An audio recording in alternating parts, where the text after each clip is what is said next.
செய்திகள் வாசிப்பது விஷ்ணு. நான் பாலசண்முகம்.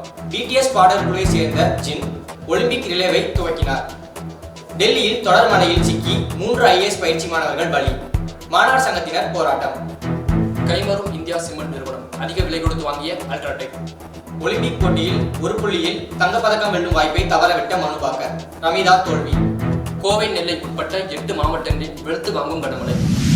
ஜூலை 15ஆம் தேதி பாரிஸில் உள்ள லூவ்ரே பிரமிட் அருங்காட்சியகத்திற்கு பிடிஎஸ் பாடல் குழு உறுப்பினர் ஜின் தனது வலது கையில் ஒலிம்பிக் சுடரை பிடித்தபடி ரிலேவை தொடங்கினார்.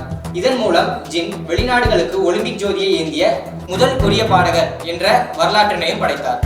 தலைநகர் டெல்லியில் தொடர் கனமழையால் பழைய ராஜேந்திர நகரில் உள்ள தனியார் பயிற்சி மையத்திற்குள் வெள்ளம் புகுந்தது. குறிப்பாக பயிற்சி மையத்தின் தரைதளத்தின் 7 அடி உயரத்திற்கு தண்ணீர் தேங்கியது. இதனால் தண்ணீரில் சிக்கி 2 மாணவிகள் உட்பட 3 பேர் பரிதாபமாக உயிரிழந்தனர். தமிழகத்தின் சென்னையை தலையிடமாக கொண்ட இந்தியா சிமெண்ட் நிறுவனத்தின் பங்குகளை அல்ட்ராடெக் சிமெண்ட் நிறுவனம் கையகப்படுத்துவதற்கு அதன் இயக்குநர் குழு ஒப்புதல் அளித்துள்ளது. அதாவது இந்திய சிமெண்ட் நிறுவனத்தின் 32.72% பங்குகளை கைமாற உள்ள நிலையில் இந்நிறுவனத்தின் 22.78% பங்குகளை அல்ட்ராடெக் சிமெண்ட் நிறுவனம் வாங்கியது என்பது குறிப்பிடத்தக்கது.